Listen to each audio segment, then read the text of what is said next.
Hola a todos y todas, estamos aquí en un nuevo episodio de La Siguiente Movida. Yo soy Juanita León, la directora de La Silla Vacía, y estamos aquí con Héctor Riveros, columnista de La Silla Vacía. ¿Cómo estás, Hola, Héctor? Juanita. Buenos, no sé si días, tardes en estas cosas intemporales, no se sabe cómo saludar, pero para nosotros tarde. Terminamos una semana dura con muchos casos trágicos, ataques terroristas, un dron tumbó un helicóptero en Amalfi, una bomba en Florencia, Caquetá, un ataque muy grave terrorista en Cali que dejó varios muertos. Claro, nada menos que al frente de la base Marco Fidel Suárez, en un barrio de Cali, en una zona congestionada, a una hora en la cual hay mucha gente en la calle. Sí, fue muy dramático este fin de esta semana, porque fue entre jueves y viernes que pasa todo esto. Miremos el video del helicóptero que fue tumbado por un dron.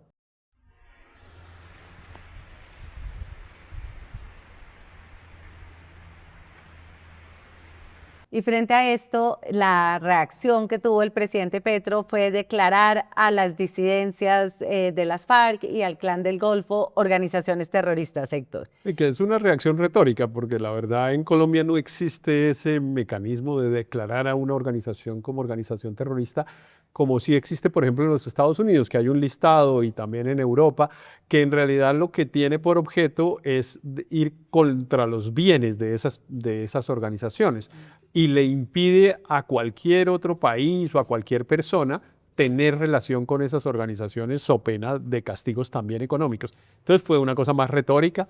El ministro Benedetti dijo hoy una cosa que me sorprendió un poco, que era que tal vez le iban a pedir a los Estados Unidos que lo metieran en sus listas de terroristas, porque en Colombia no hay listas de terroristas, pero bueno, retórica pura me parece que fue la reacción del presidente, pero retórica que tiene un valor para toda la simbología nuestra, y es, bueno, él hasta ahora había venido teniendo durante todo este tiempo una intención de darle un valor de negociación política, y la reacción de ayer sí parece haber sido la formalización de la terminación de su política de paz total. Miremos a ver el video del presidente Petro cuando habla sobre declarar los terroristas. Los acontecimientos fehacientes y las circunstancias que llevan a investigaciones aún en curso me hacen solicitarle al Estado colombiano en general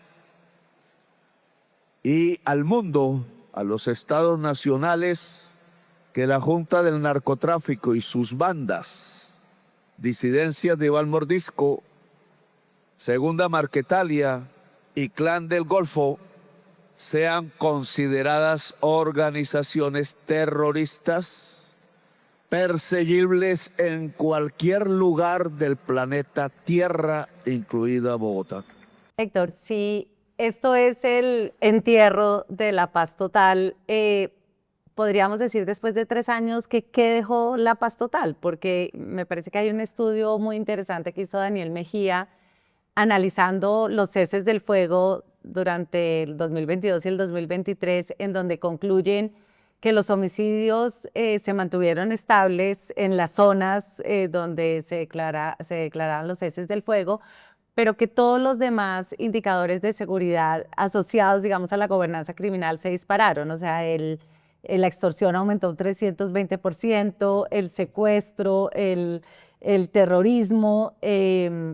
¿Podríamos decir que la paz total fue un fracaso o tú tienes otra percepción No, sobre yo eso? no tengo duda que fue un fracaso, y dejó pues lo único que no podía haber dejado, que era el fortalecimiento de esas organizaciones criminales con las cuales se pretendía llegar a algún acuerdo. Me parece que cometimos el mismo error que se cometió en el gobierno de Andrés Pastrana con el despeje del Caguán, que lo que significó fue una multiplicación de la guerrilla de las FARC.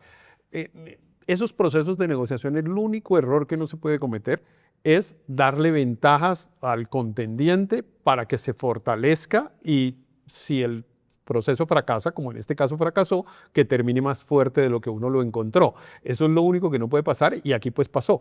Seguramente no en la dimensión de lo del Caguán, que fue pues una tragedia, pero aquí pues no solamente hay aumento de delitos, que uno puede decir, bueno, eso es circunstancial y baja rápidamente, pero lo que sí hay es fortalecimiento de las organizaciones. O sea, hoy es más fuerte el Clan del Golfo, hoy es más fuerte esas disidencias de las FARC, las del uno, las del otro, las de los chotas, las de las no sé qué. Todos están más fuertes y eso sí es una responsabilidad política que el presidente Petro tiene que asumir.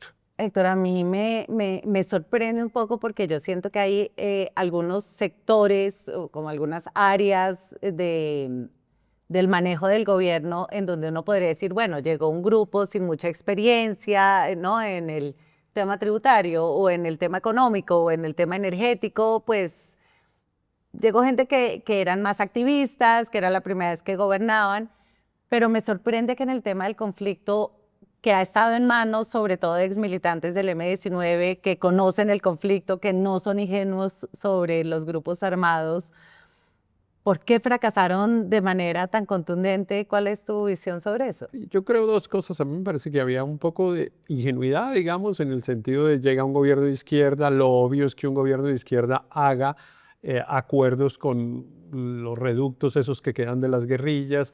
El presidente Petro, por ejemplo, anunció pues que era una cuestión de semanas lo del ELN y yo creo que lo decía un poco confiado en que es un poco como tenemos unos propósitos comunes, pensamos relativamente parecido, tenemos que ponernos de acuerdo fácil. Ahí me parece que hubo un poco de ingenuidad.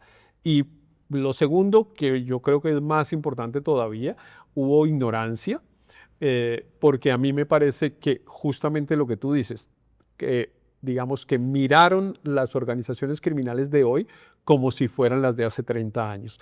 Y esto es completamente distinto. Ellos siguieron pensando que efectivamente había unas guerrillas y que tenían una estructura más o menos organizada como la que ellos mismos tuvieron en el M-19 y que tenían unos propósitos políticos más o menos definidos. Y resulta que todo eso se acabó hace ya casi una década en Colombia. En Colombia, bueno, el último que se desmovilizó fue la guerrilla de las FARC y de ahí en adelante no quedan sino unas organizaciones muy dispersas, sin una gran estructura de organización y sin propósito político, sino de rentas, de explotación de rentas ilegales.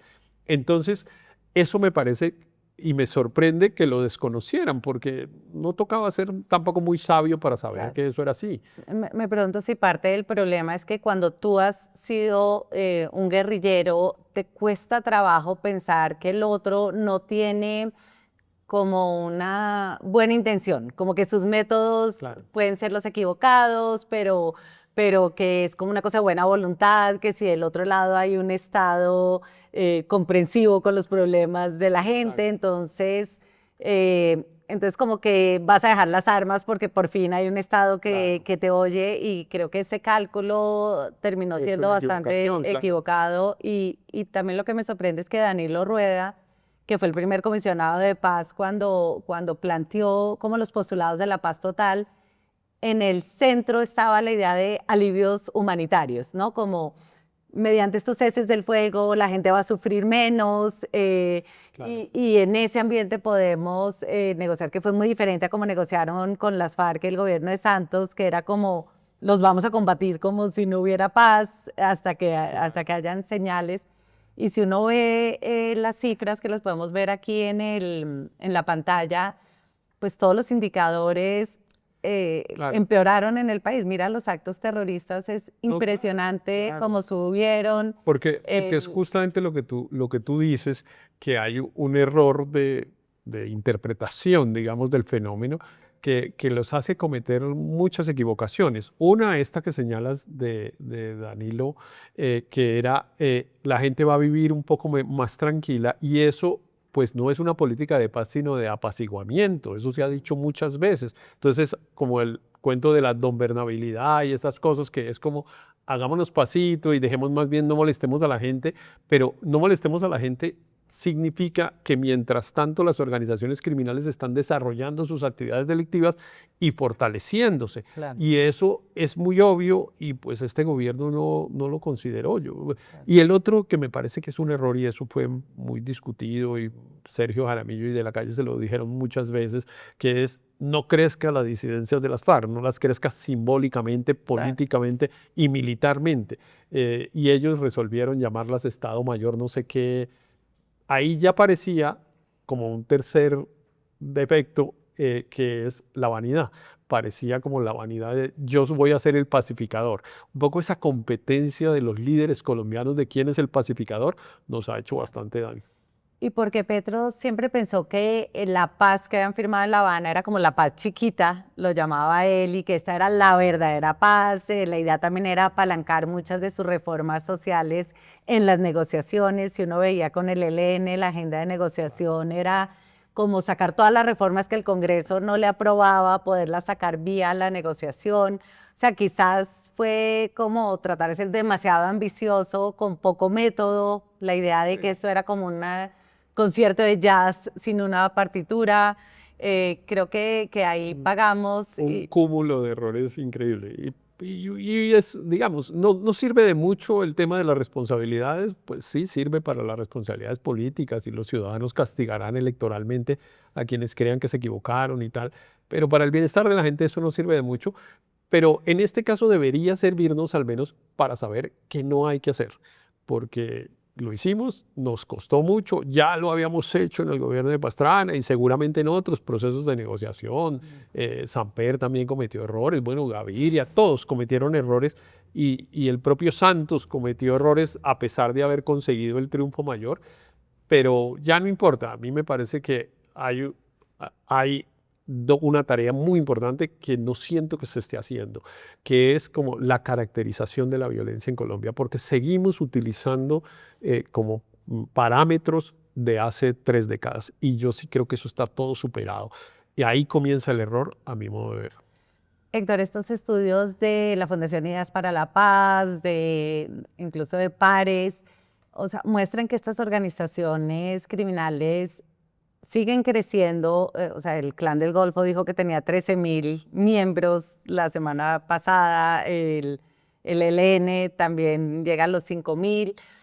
Son diferentes al pasado en el sentido de que no tienen tanta motivación política o en qué es que se diferencian tanto. O sea, cuando tú dices que esta caracterización ya no es la misma porque los de antes también estaban traqueteando, también estaban viviendo de las rentas de la minería ilegal. ¿En qué es que son tan diferentes? Sí, pues yo no tengo, digamos, la respuesta porque, entre otras cosas, no se ha hecho suficientemente bien un estudio, pero a mí me parece que hay varias diferencias que son obvias. La primera es esa, que no hay motivación política, pero no tienen tanta, sino no hay. Yo creo que hay que superar ese tema. Entre otras cosas, he oído por ahí en la campaña que dicen que hay que acabar con el delito, la categoría del delito político. Yo creo que, por ejemplo, es muy discutible que en Colombia sigamos hablando de que hay un conflicto armado. Yo creo que en Colombia no hay un conflicto armado, hay un problema de seguridad enorme y hay unas organizaciones criminales que logran tener alguna especie de control territorial, pero no me parece que dé la entidad de conflicto armado en el concepto que eso es en el derecho internacional humanitario. Pero el más importante es uno que yo creo que en algunas de nuestras conversaciones lo hemos al menos mencionado tangencialmente, que es eso que se llama la violencia anárquica, que es un montón de grupos dispersos, sin organización, y cada cual tratando de sacar réditos lo más rápido posible al costo que sea. Y yo creo que eso es lo más importante, porque seguimos pensando. Por ejemplo, seguimos pensando que el Clan del Golfo tiene 13.000. Yo creo que el Clan del Golfo, nadie sabe cuánto tiene, pero parte del error es que las propias organizaciones se valen de esa equivocación para parecer muy grandes. No, yo creo que, por ejemplo, vale la pena pensar si las organizaciones criminales son como hace 40 años, una vez dijo Alfonso López Miquelsen de las FARC, que eran una marca que la gente la cogía y la usaba. Y pues, venga, nos reunimos 5 y somos de las FARC y digamos que somos de las FARC. A mí me parece que hay bastante de eso hoy por hoy en Colombia. Cada vez que cogen, yo creo, eso se puede hacer, además de ese estudio, hay muchas personas que las cogen presas porque están, por ejemplo, extorsionando y siempre dicen, decía que era el Clan del Golfo sin serlo. Las disidencias de Calarcá sacaron un comunicado hace poco, creo que esta semana o la semana pasada, diciendo marca. como, no, o sea, están usando nuestro nombre para extorsionar, pero esas extorsiones no son las nuestras, y era como... Y sí. Y una experta del Tren de Aragua que escribió un libro sobre el Tren de Aragua, una autora venezolana, la invitamos a nuestro curso de inmersión en Colombia hace un mes a hablar sobre el Tren de Aragua y ella decía exactamente eso. Es como Sí, digamos, el Tren de Aragua se ha expandido, Claro. pero muchas de las capturas de gente que dicen que son del Tren de Aragua, en realidad es gente utilizando la marca. Claro, claro. Pero eso, Héctor, en la práctica, ¿qué cambia si en todo caso vamos a negociar o sea, ¿qué importa si tienen la motivación política o no? Me parece que quizás uno de los legados de la paz total es que ha desbaratado esa idea de que uno solo negocia con los que tienen una motivación política, Sí. ¿no? O sea, si uno negocia con todos, ¿para qué importa pensar si tienen o no una motivación política? Es una negociación realmente diferente porque este gobierno está diciendo a los del Clan del Golfo les vamos a dejar el 40% o el 30% de su dinero, se pueden quedar con él y lavamos ese dinero. A los comuneros del sur les están diciendo, bueno, ustedes pueden participar en el desarrollo regional de Nariño. Sí. O sea, sí les están reconociendo más que el sometimiento a la justicia básico de van a recibir menos penas. Claro. ¿Para qué importa si son o no políticos, si igual es ese tipo de negociación? Claro, sí, eso no importa. Esa discusión incluso hace rato no debería importar, porque, por ejemplo, cuando se negociaba con las FARC, siempre los que se oponían a la negociación, es que esos son narcotraficantes. Sí, pues, además el narcotráfico era un delito menor que cometían. Imaginen unos señores que mataban gente y el problema no era si mataban gente, sino si narcotraficaban. Pues no, eso no tiene sentido. Pero yo sí creo que el punto es que no hay margen, no hay espacio para una negociación. Ese es el punto. Toda la conclusión de esa caracterización, digamos así, rápida es, no hay nada que negociar. No, usted no puede imaginar una política de seguridad o de paz diciendo que va a negociar. Usted lo que tiene es que diseñar una política de seguridad, de combate a organizaciones criminales, pero no solamente de fortalecimiento de fuerza pública y tal, porque yo creo que hay otra cosa que no se puede abandonar en este momento, sino al revés, que es el tema de la prevención. Es que esas organizaciones, hoy el alcalde de Cali le llamó la atención una cosa del que puso el carro bomba en Cali, y es que tenía brackets. Yo pensé que lo decía porque era joven, porque pues normalmente uno se pone los brackets en la adolescencia. A él le llamó la atención es porque vivía tranquilo, que porque iba a la odontología y se quedaba 2 horas. Pero lo que yo pregunto es, independientemente de lo que fuera, ese joven, ¿quién es? ¿De dónde salió? ¿A qué familia pertenecía? Sí, ¿por qué no hubo un entorno protector que impidiera que ese joven, que tenía, yo no sé cuántos años tendrá, pero no tiene más de 20, si es mayor de edad no tiene más de 20, que ese joven que nació ya cuando Uribe estaba por la mitad de su gobierno, y ese muchacho terminó, imagínate, poniendo semejante bomba. O no sé si tú oíste, pero a mí me impactó mucho la celebración, una grabación que hay por ahí de la celebración de los que tumbaron el helicóptero. ¿No la has oído? No. Es impresionante. Yo no sé si sea cierta, la han repetido como si fuera cierta y por eso la menciono y la han repetido medios serios, que es unos tipos diciendo, coronamos, les dimos, no sé qué, pero una celebración como si hubiera sido de un gol. A mí sí me parece que hay que preguntarse qué hace que unos jóvenes, imagino que son jóvenes, esos 4 o 5 que estaban celebrando haber matado a 14 personas de la manera como las mataron, que lo estuviera celebrando de esa manera. ¿Cuál es la sociedad que hay? ¿De dónde es que salen? Y eso no se acaba, como no se ha acabado, metiendo presos a estos porque vuelve y surge otro que vuelve y repite la historia. Ahora, eso no quiere decir que vamos a la ingenuidad de decir es que esto es un problema de prevención de violencia juvenil. No, es un problema de una política integral de seguridad que considere todos esos elementos, porque yo creo que hemos desmovilizado gente, hemos metido a la cárcel gente, hemos matado gente en el combate, hemos extraditado y pero no hemos pensado suficientemente cómo se deja de alimentar esas organizaciones. Héctor, un dato que me parece que hay que tener en cuenta en esto de tener una política de seguridad, me lo dio Daniel Mejía, que ellos, no sé si te acuerdas que con Alejandro Gaviria hicieron hace años un estudio en donde ellos decían que al inicio del Plan Colombia, el narcotráfico, ellos lo calculaban que equivalía al 2.3% del PIB. Hoy, en los nuevos cálculos que ha hecho Daniel, es el 4.2% del PIB y le entran a Colombia en este momento por plata del narcotráfico 15,3 billones de pesos. Y no es el único negocio, porque con minería ilegal, Claro. trata de mujeres, o sea, tienen una cantidad de otros negocios.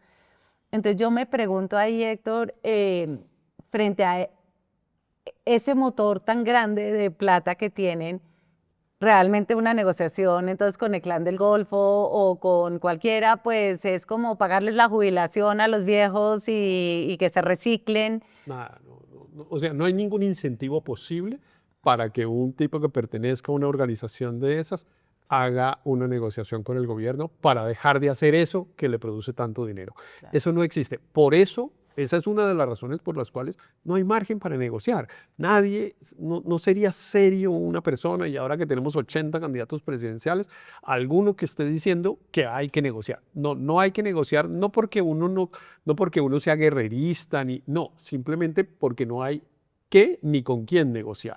Entonces, ese capítulo hay que cerrarlo. Yo no sé si temporalmente o tal, pero hay que cerrarlo.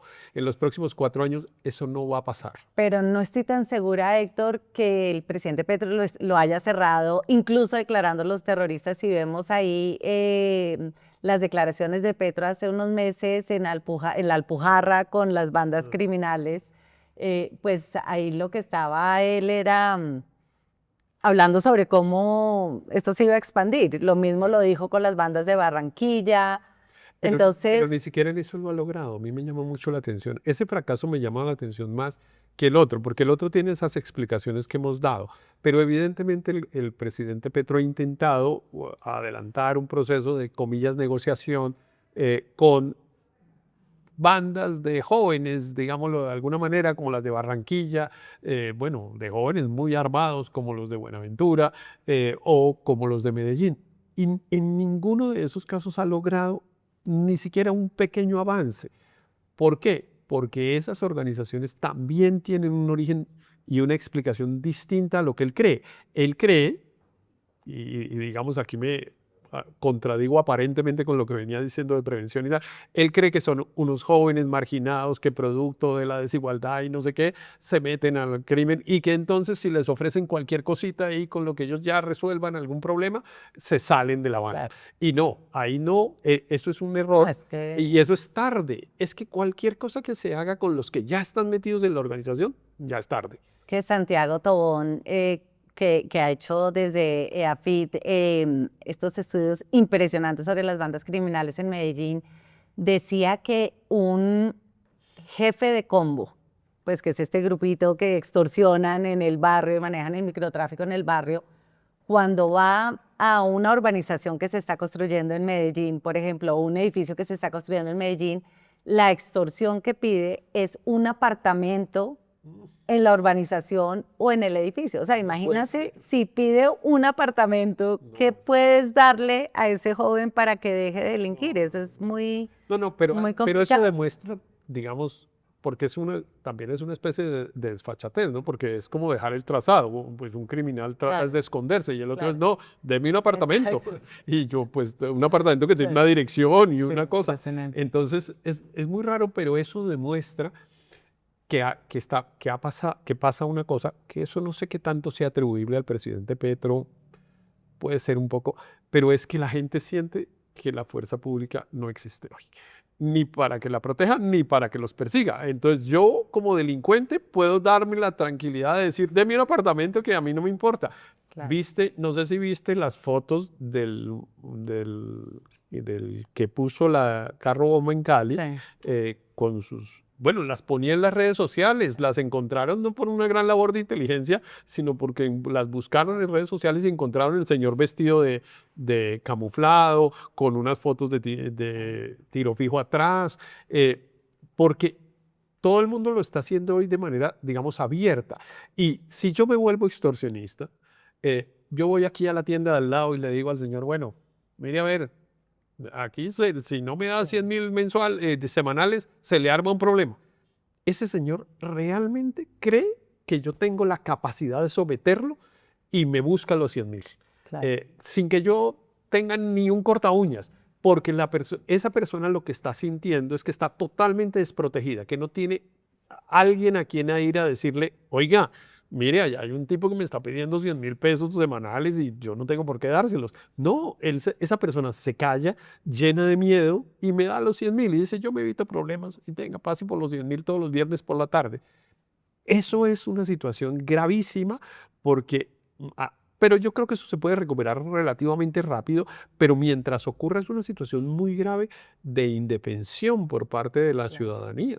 Otra de las cosas que encontró Daniel Mejía y los otros investigadores que hicieron este estudio sobre los ceses del fuego es que había habido una caída drástica en capturas de miembros de estos grupos, en la judicialización e imputación y que se les suspendieron órdenes de captura, lo cual refuerza un poco tu idea de que la sensación de indefensión de la sociedad civil en estas zonas es muy grande e incluso pues en zonas como Pero es que- Bogotá Pero es que el helicóptero de Amalfi lo tumbó un señor que tiene la orden de captura suspendida que dice que porque es negociador de paz. ¿Tú puedes creer eso? Entonces la sensación de indefensión es total. Y yo sí creo que ahí el presidente Petro, digamos, bueno, cometió unas equivocaciones, pero hay otras que fueron consecuencia de, digamos, de una información equívoca de parte de él, del gobierno. La fuerza pública durante un tiempo, yo creo que desde que nombraron al general Sánchez, eso cambió, pero hasta que nombraron al general Sánchez, la fuerza pública no sabía qué podía hacer y qué no. Claro. Entonces, puede ser que el presidente Petro pues, no haya dado una orden que probablemente no la da, que es no, contra esos señores no, salvo las que él formalizó pues de ceses del fuego, pero no es que no pudieran atacar a las organizaciones criminales, pero la verdad es que la fuerza pública no sabía si podía o no podía. Y en ese sentido sí me parece que ahí hay una responsabilidad inútil, pero hay que señalarla de Iván Velázquez, que yo creo que fue un ministro que yo creo que él hizo unas cosas muy buenas en términos de depuración de la fuerza pública al interior, digamos cosas contra la corrupción, etcétera, pero en términos de política de seguridad o de política de paz, yo sí creo que fue un desastre porque no daba ninguna orden clara, nadie sabía qué pensaba. Claro. Héctor, la pregunta es, ¿qué viene ahora? Porque, ok, no vamos a negociar, me parece que queda claro, el apoyo a las negociaciones en la Invamer está en su punto más bajo, hasta Claudia López dice que si es presidente, su jefe negociador va a ser el ministro de Defensa, o sea que no va a haber negociación. ¿Qué? Bala toda la que les quepa. Exacto, Sí, sí. sí, Entonces, correcto. como que ese es el escenario que nos espera, pero si uno ve lo que hizo Duque, ¿no? Que mandó no sé cuántos soldados, cientos de soldados a Tumaco, a Buenaventura, y eso tampoco Bueno, se tradujo en mayor seguridad, tampoco se tradujo contrario. en mayor control territorial. Al contrario, las Y organizaciones me criminales con Duque también crecieron. Exacto, entonces me parece que el camino de la inteligencia, que es algo que todos los expertos dicen, bueno, hay que reforzar la inteligencia, este gobierno, lejos de fortalecerlo, lo ha debilitado cortando la relación con Israel, cortando la relación con Estados Unidos, los ingleses tampoco nos están dando inteligencia, los organismos de inteligencia del ejército y la policía se han visto totalmente disminuidos y ahora es la Dirección Nacional de Inteligencia la que tiene todo el poder, pero se dedica sobre todo a mirar amenazas al presidente y no tanto en las regiones. Entonces, ese camino de la inteligencia pareciera que es un área donde el próximo presidente o presidenta Sí, va a llegar, tienen que reforzar. claro. Pero ¿dónde más? O sea, ¿dónde más hay como una salida para esta situación que pareciera ser una preocupación colectiva muy grande? Sí, no tengo por supuesto una respuesta, digamos, pero yo sí creo que hay que hacer muchas cosas. Yo creo que primero, insisto, la caracterización del problema, que pues que no sea un estudio que dentro de 10 años sepamos cómo eran las organizaciones criminales del 2025. No, una cosa rápida que uno diga, bueno, voy a interpretar este fenómeno de esta manera y por lo tanto lo voy a abordar de esta otra.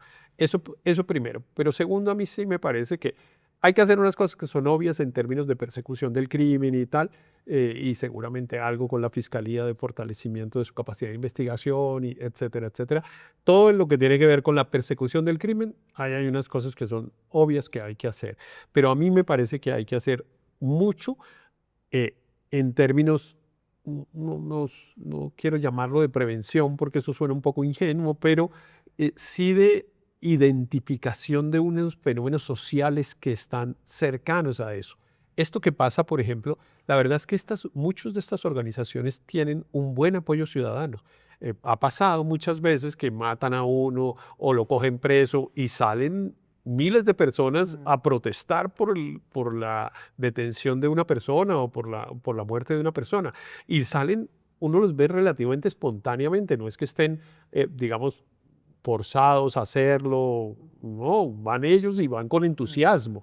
A mí me parece que falta mucho estudiar el fenómeno social de cómo está asociado a estas organizaciones criminales, porque todo este dinero del que hablamos es un dinero que se irriga en unas comunidades y del cual la gente también vive, y entonces pues no es tan fácil. Yo creo que, en mi opinión, lo obvio, todo hay que hacerlo, chuleado, chuleado, chuleado, chuleado. Pero lo que no oigo que nadie esté proponiendo es miremos el asunto social, no solamente de por qué el joven ese termina metido en la organización criminal, sino cómo se relaciona la sociedad con esas organizaciones criminales. Claro.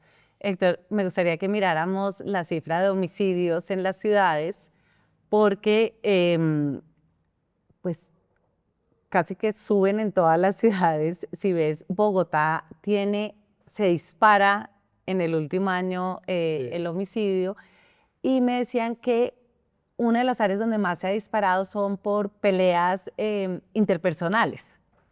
O sea, como que hay un componente de convivencia social que se está empeorando, y que me parece que eso es uno de los temas que no hemos entendido y que quizás tienen que ver con lo que tú estás diciendo, ¿no? Como de caractericemos por dónde, porque eso no pareciera tener que ver con los grupos armados, sino otro tipo de violencia. De acuerdo, es que en los años, al final de los 80 y comienzos de los 90, tú recuerdas que se comenzó una generación de violentólogos, que comenzó con un informe que ordenó el gobierno del presidente Barco cuando era ministro de gobierno Fernando Cepeda, y produjo un informe que es un clásico, digamos, de los estudios de la violencia en Colombia. Después hubo otro que fue como una especie de segundo tomo de eso, y después en las alcaldías, en la alcaldía de Bogotá, pero también Rodrigo Guerrero cuando era alcalde de Cali, tenían unos mecanismos de medición,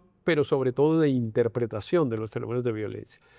Todo eso se fue perdiendo, se fue caducando, digamos, ya la interpretación de los violentólogos, pues en la biblioteca está bien, pero eso era hace 40 años. Pero lo que hicimos fue seguir repitiendo lo que los violentólogos decían hace 40 años, y obviamente eso ya no era. Y en la capacidad instalada de interpretación de las ciudades, que es de lo que me preguntas, me parece que eso terminó convirtiéndose en una especie de paisaje. Yo participé, bueno, fui secretario de gobierno, pero además después incluso participé con el PNUD y con otras organizaciones a tratar de fortalecer capacidades locales en materia de seguridad. Y me llamaba la atención que cuando uno iba 2, 3 veces a mirar una situación, entonces, bueno, comenzaba la reunión con un PowerPoint, con unas cifras como las que tú acabas de mostrar, unas curvas y entonces el general o el coronel que las estaba mostrando decía, bueno, ustedes ya saben esto es más de lo mismo. Es decir, que esas cifras empiezan a convertirse en un paisaje y no una herramienta de interpretación. Hoy en Bogotá, por ejemplo, cuando estaba Mocus y después pues, Peñalosa y después Mocus, se sabía bien cuál era el porcentaje de homicidios que estaban asociados a eso que tú señalas, digamos, que no son organizaciones criminales, sino ese otro tipo de violencia más casual, digamos, relacionada con problemas de convivencia y tal. Hoy la verdad es que eso no se sabe bien, ni en Bogotá, que tiene una cosa fuerte, ni en Medellín que también la tiene, ni en Cali que también la tiene, porque se dedicaron fue a convertirlo en un termómetro, pero nadie pregunta por qué el termómetro se mueve de una Claro. determinada A manera. mí lo que me parece raro es que o sea, nunca habíamos tenido unos equipos tan fuertes tecnocráticos en seguridad como en Cali, Medellín y Bogotá en este momento, ¿no? O sea, en Cali tiene un gran secretario de seguridad, en Medellín también, ¿no? O sea, tienen, No estoy seguro de esas afirmaciones, ¿no? pero bueno. No Pero sé. Cali no tenía ese nivel de tecnocracia en seguridad como el que tiene ahora. Lo tuvo en la época de Rodrigo Guerrero hace unos años. Hace 20 años, Hace 20, exacto. hace 20. Sí. En Bogotá, pues en todo caso, pues uno puede tener ciertas quejas con el secretario de seguridad, pero tienen un equipo de gente que sabe. No, claro. En Medellín también, Cerradas. y sin embargo no han podido controlar eso. Entonces, pues por el lado del gobierno, una cantidad de improvisación, de ingenuidad, por el lado de las ciudades, pues la tecnocracia, y ninguno de los dos Pero logra encontrar el Hay camino. un tema que es muy interesante, que es, y muy importante, que es el de las relaciones del gobierno nacional con los gobiernos territoriales en materia de seguridad. En este gobierno me parece que ha ocurrido una cosa muy mala y que no es incluso solo con estos alcaldes, sino con los que terminaron su periodo en el primer año de Petro, eh, en que los alcaldes terminaron diciendo la seguridad es del gobierno nacional. Y no, la seguridad es del gobierno local.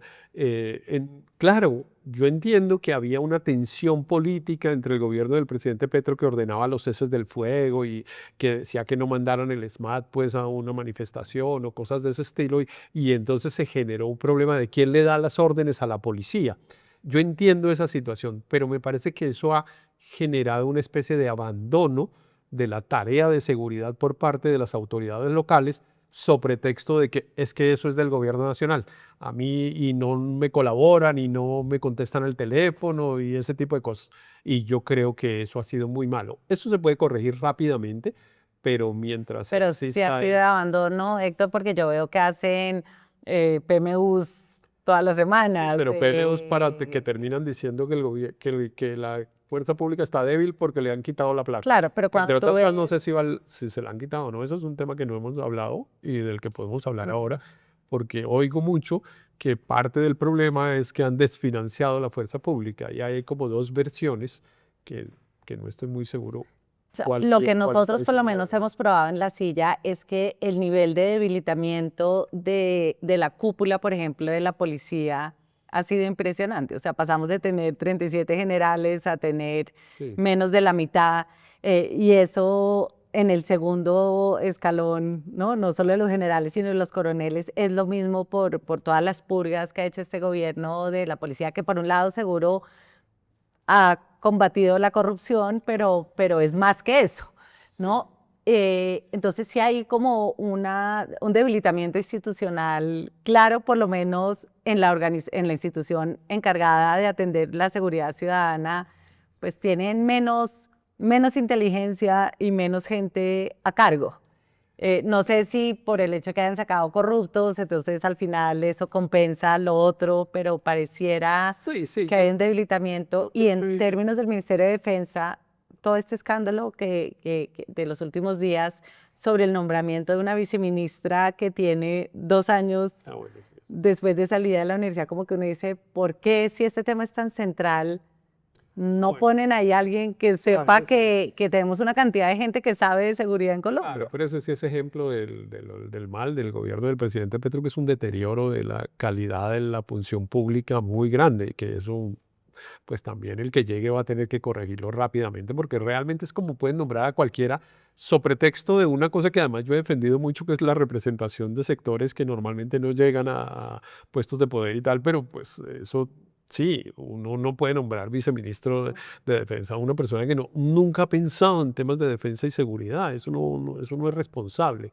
Pero, no sé, a mí yo tengo dudas, pero tengo dudas, digamos, me gustaría que se pusiera mucho más el foco de verdad de cómo es que está la fuerza pública hoy en términos, pues claro, de recurso humano, digamos, todo esto que tú estabas señalando, de qué justificó, porque entre otras cosas, me llamó mucho la atención que el gobierno normalmente no explica qué fue lo que justificó todas esas purgas ni nada. Nunca han dicho, este gobierno prácticamente no ha hecho una denuncia de corrupción al interior de la fuerza pública. Yo tengo la impresión que es saquémoslos calladamente porque si denuncio corrupción me toca hacer un proceso disciplinario y después no los logro sacar y no sé qué. Bueno, pero esa es una interpretación condescendiente, asumiendo que es porque realmente están encontrando un fenómeno de corrupción y lo están atacando. Pero esa explicación es necesaria y también es necesaria la explicación alrededor de la plata porque pues hay una discusión sobre el desfinanciamiento de la fuerza pública y pues hace 3 semanas el general Sánchez estuvo en el Congreso de la República diciendo no, la fuerza pública no se ha desfinanciado y al contrario, y mostró unos cuadros de crecimiento y tal, que ahí uno queda, bueno, ¿quién tiene la razón? Yo francamente no he tenido oportunidad, digamos, como de revisar esas cifras para saber quién tiene la razón, pero sí me parece que ese es un debate importante porque en la campaña electoral va a ser un debate de los que va a ser muy maltratado, porque todos van a repetir que todo fue culpa de Petro, que el debilitamiento de la fuerza pública, que la desfinanciación, etcétera, y eso no permite hacer una discusión seria. Sí, me parece que ahí quedamos con una tarea en la silla vacía de investigar lo de la plata porque no lo tenemos tan claro. Héctor, no quería terminar el Pero hagamos esa programa. tarea Sí, y me parece. hagamos esa tarea y volvemos hacemos a un hacer nuevo programa y volvemos sobre a hacer una conversación de eso porque Héctor, sería un gran aporte. Dos temas que están ahí en el tintero. Uno, ¿qué va a pasar con el proyecto de ley de la paz total? Que es uno de los proyectos bandera. El ministro Montealegre presentó un proyecto de ley que tiene varias cosas, incluido una amnistía para todos los que están judicializados por la primera línea. Pero eso Y sí está fácil, nada.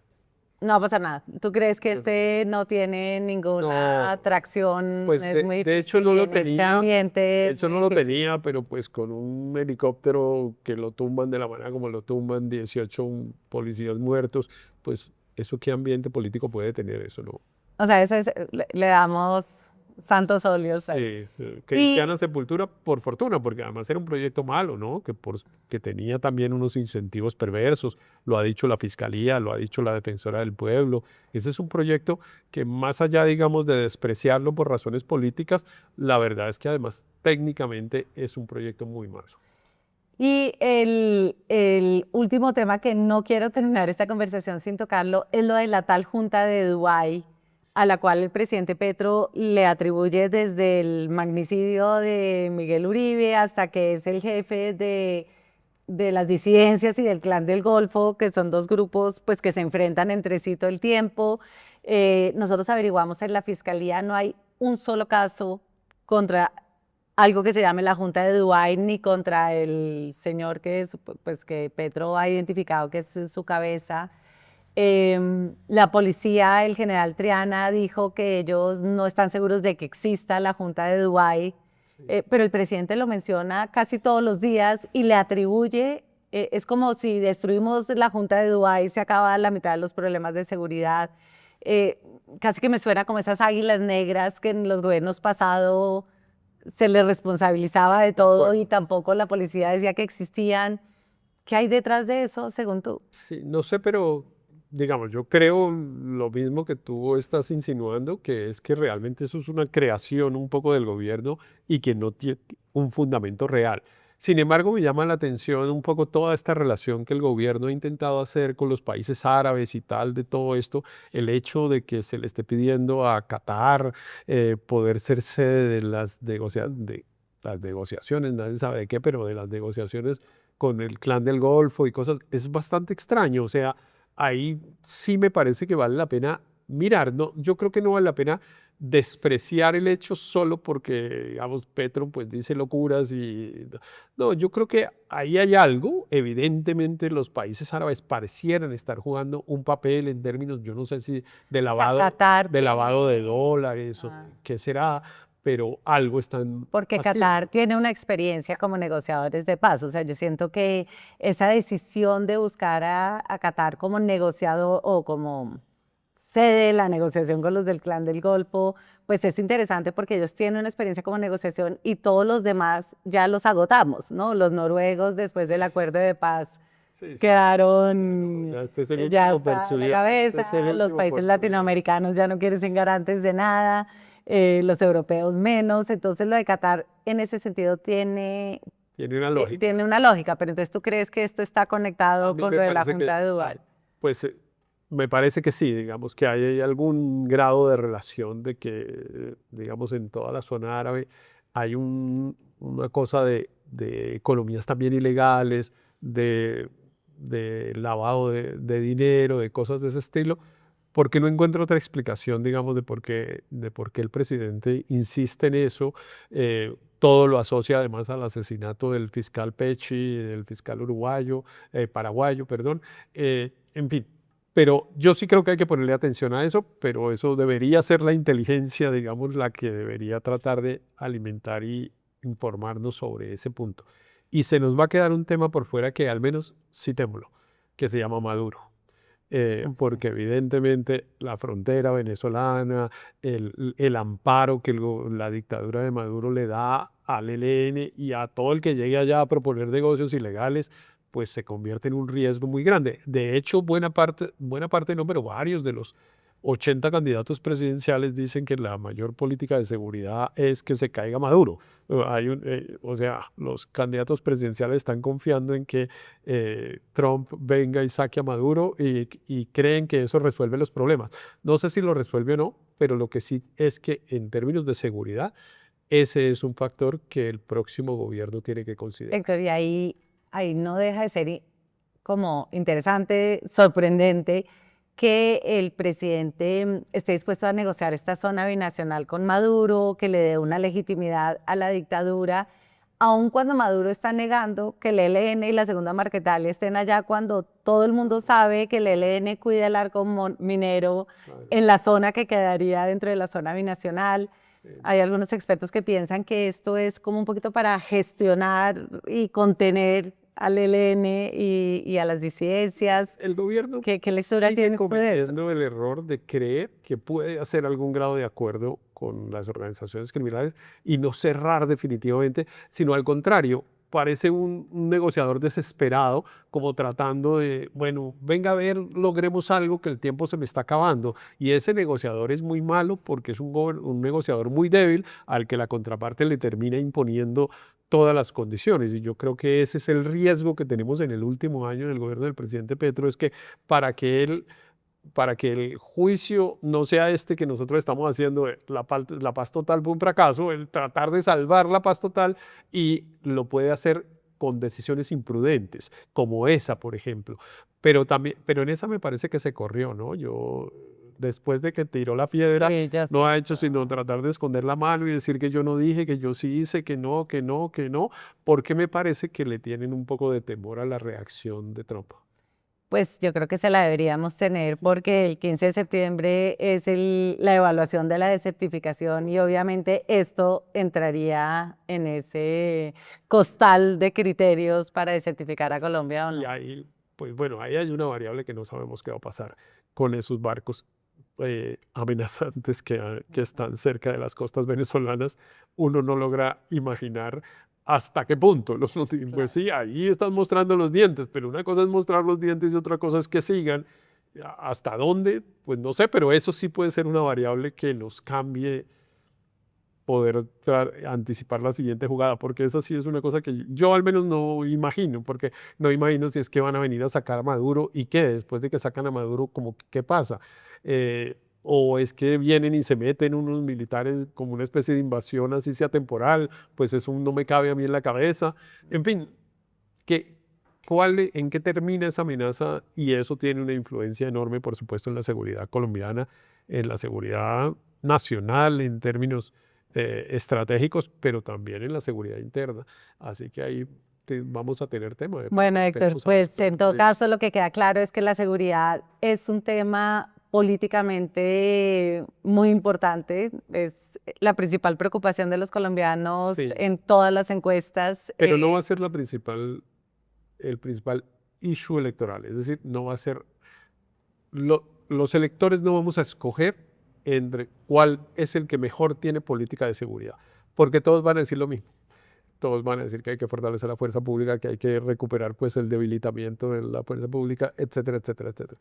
Y entonces yo creo que ahí los electores no van a encontrar un factor diferenciador, que eso es una observación importante de hacer, porque claro, cuando a la gente le preguntan cuál es la tarea más importante del próximo gobierno, pues todo el mundo dice que la seguridad. Y entonces los políticos creen que eso es lo que va a hacer la diferencia y yo tengo que hablar de seguridad.